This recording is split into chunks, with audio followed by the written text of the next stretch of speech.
नमस्कार मित्रांनो, जर तुमच्या केसांवर सतत डॅन्ड्रफ होत असेल, डोक्यावर खाज येत असेल, पांढरे फ्लेक्स वारंवार दिसत असतील आणि बाजारातील सामान्य अँटी डॅन्ड्रफ शॅम्पू वापरतानाही तुम्हाला अपेक्षित फरक जाणवत नसेल, तर आजचा व्हिडिओ तुमच्यासाठी खूप महत्त्वाचा आहे. कारण आज आपण पाहणार आहोत एक साधा कॉस्मेटिक शॅम्पू नाही, तर एक मेडिकेटेड सस्पेन्शन म्हणजेच कॅन्डिड टीव्ही सस्पेन्शन.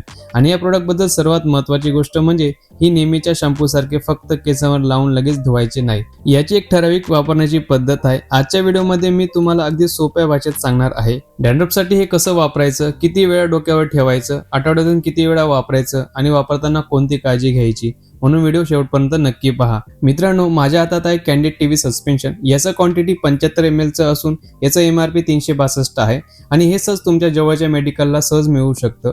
हे ग्लॅनमार्क फार्मास्युटिकल कडून तयार करण्यात आलेले मेडिकेटेड सस्पेन्शन आहे. पॅकवर स्पष्टपणे डॅन्ड्रफ आणि टीनिया वर्सिक्युलर यासाठी वापर असल्याचं नमूद केलेलं आहे. म्हणजे हा प्रोडक्ट फक्त एक सामान्य कॉस्मेटिक अँटी डॅन्ड्रफ शॅम्पू म्हणून पाहता येणार नाही. हा एक मेडिकेटेड प्रोडक्ट आहे, त्यामुळे स्वतःहून खूप जास्त प्रमाणात किंवा वारंवार वापरण्यापेक्षा डॉक्टरांनी सांगितलेल्या पद्धतीने वापरणे जास्त महत्त्वाचे आहे. मित्रांनो, जर तुम्ही इथपर्यंतचा व्हिडिओ बघत आला असाल तर चॅनलला सबस्क्राईब करणं विसरू नका. आता सगळ्यात महत्त्वाचा प्रश्न म्हणजे हे वापरायचं कसं. मित्रांनो, इथे अनेकांकडून चूक होऊ शकते, कारण आपण सामान्य शॅम्पू कसा वापरतो, केस ओले करायचे, शॅम्पू लावायचा, थोडं मसाज करायचे आणि लगेच धुवून टाकायचं. पण या मेडिकेटेड सस्पेन्शनच्या लेबलवर वेगळी पद्धत दिलेली आहे. स्टेप 1, सर्वप्रथम तुमचे केस आणि टाळू व्यवस्थित धुवून स्वच्छ करा. केसांमध्ये धूळ, तेल किंवा इतर कोणतीही प्रोडक्ट बिल्डअप राहू नये याची काळजी घ्या. स्टेप 2, सस्पेन्शन शेक करा. हे खूप महत्त्वाचे आहे. बाटलीवर स्पष्टपणे शेक वेल बिफोर यूज असे लिहिलेले आहे, म्हणून प्रत्येक वापरण्यापूर्वी बाटली चांगली हलवून घ्या, कारण हे सस्पेन्शन आहे आणि काही काळ ठेवल्यावर त्याचा अपीअरन्स बदलू शकतो. त्यामुळे वापरण्यापूर्वी चांगले शेक करणे गरजेचे आहे. स्टेप 3, योग्य प्रमाणात लावा. आता पुरेशा प्रमाणात सस्पेन्शन घ्या आणि टाळूवर लावा. लेबलनुसार ते मसाज करून लेदर म्हणजे फेस तयार करा, पण खूप जोरात नखाने घासू नका.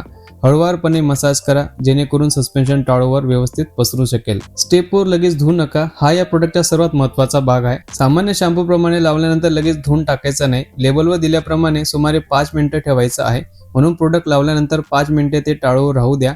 यानंतर केस आणि टाळू व्यवस्थित पाण्याने रिन्स करा. आता सर्वात जास्त विचारला जाणारा प्रश्न म्हणजे हा आठवड्यातून कितीदा वापरायचा. पॅकवरील निर्देशानुसार डॅन्ड्रफसाठी सुरुवातीला आठवड्यातून 2 वेळा वापरण्याचं नमूद केलं आहे, पण प्रत्येक व्यक्तीची समस्या सारखी असेल असं नाही.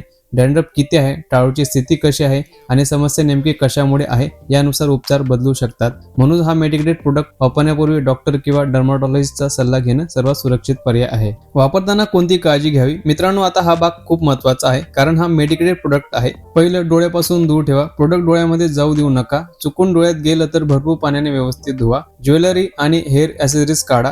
वापरण्यापूर्वी हेअर ग्रिप्स, रिंग्स किंवा ज्वेलरी काढण्याचा सल्ला लेबलवर दिलेला आहे. तिसरं, नुकतेच हेअर ट्रीटमेंट केले असेल तर काळजी घ्या.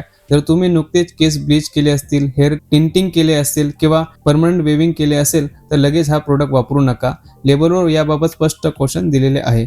अशा परिस्थितीत डॉक्टरांचा सल्ला घेणं चांगले. चौथं आणि शेवटचं, इन्फ्लेम स्किनवर वापरू नका. टाळूवर खूप लालसरपणा, जळजळ किंवा सूज असेल तर स्वतःहून हा प्रोडक्ट वापरण्यापेक्षा डॉक्टरांचा सल्ला घ्या. मग हा सामान्य अँटी डॅन्ड्रफ शॅम्पूपेक्षा वेगळा आहे का? हो, कारण हा फक्त कॉस्मेटिक शॅम्पू म्हणून बनवलेला प्रोडक्ट नाहीये. यामध्ये क्लोट्रिमॉझोल आणि सेलेनियम सल्फाइड यासारखे मेडिकेटेड इंग्रेडिएंट्स आहेत. म्हणून याचा वापरही सामान्य शॅम्पू सारखा करण्यापेक्षा पॅकवर दिलेल्या निर्देशानुसार आणि शक्यतो डॉक्टरच्या सल्ल्याने करणे महत्त्वाचे आहे. तर मित्रांनो, आजच्या व्हिडिओमध्ये आपण पाहिलं कॅन्डिड टीव्ही मेडिकेटेड सस्पेन्शन कसं वापरायचं आणि वापरताना कोणती काळजी घ्यायची.